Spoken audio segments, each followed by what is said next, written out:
Hi guys, Edison Tourist here, and today I want to showcase the deck that I took to locals this week. I went 2-1 with Winged Rhinos. I ended up losing to Vayu Turbo, and then I beat Machina, and I beat Pure Lightsworn as well. I'm just going to get straight into it. The deck list was not at all optimized. I kind of just wanted to take something different, as I usually do. So here we go. I played 3 Winged Rhinos. It lets you bounce itself in response to a trap card activation. If you control multiple, you can only bounce 1 per activation.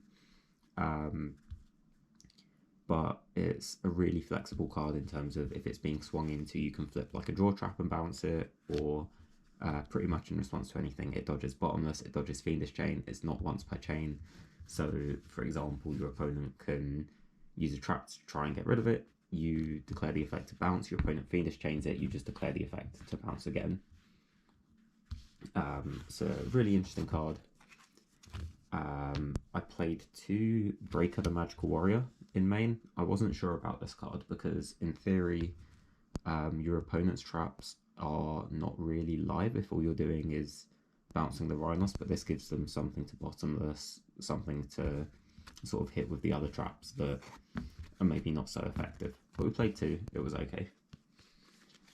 I played Gauze and Tragodia. Tragodia has some really silly implications in this deck. I ended up winning one of my games by literally just swinging 3 times with Trag and getting like 36, 36, and then the rest in. You play tons of back row, but you don't really play continuous traps. Most things are chainable. So Gauze and Trag makes sense here. And play 1 Morphing Jar. It's cheese, but it's good. And I played the Grand Mole as well. So that was it. That's the monster lineup. I played 9 monsters. Onto the spells. I play Heavy. I played Space Typhoon.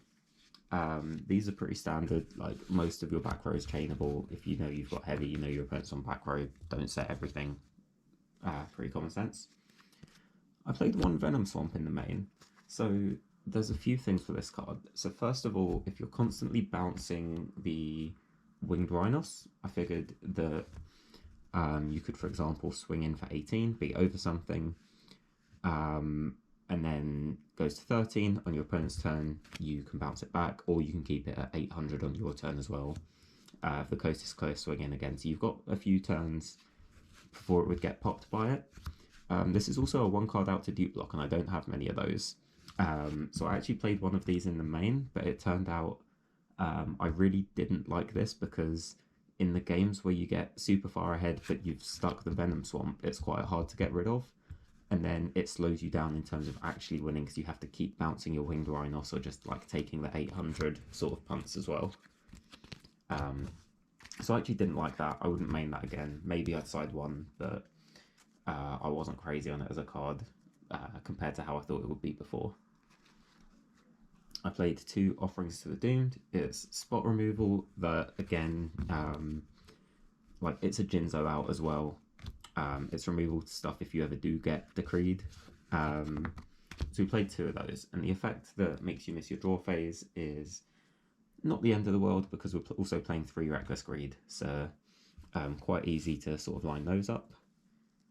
We played 3 Jar of Greed, 3 Legacy of Yatagarasu, and 3 Accumulated Fortune.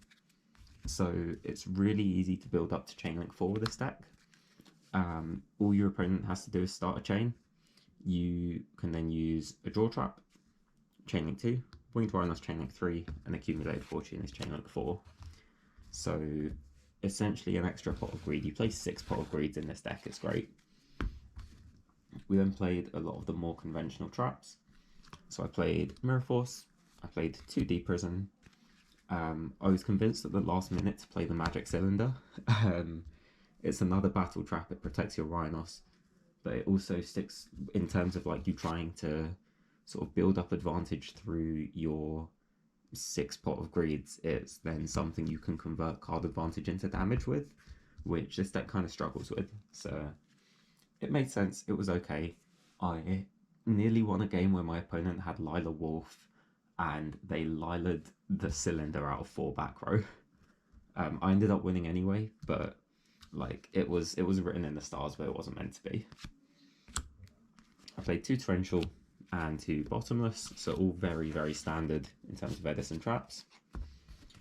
I played 2 compulse and I played 2 skill successor. Now, these are chainable whenever you have a monster. These are pretty much always chainable, well, as long as there's a monster on the field.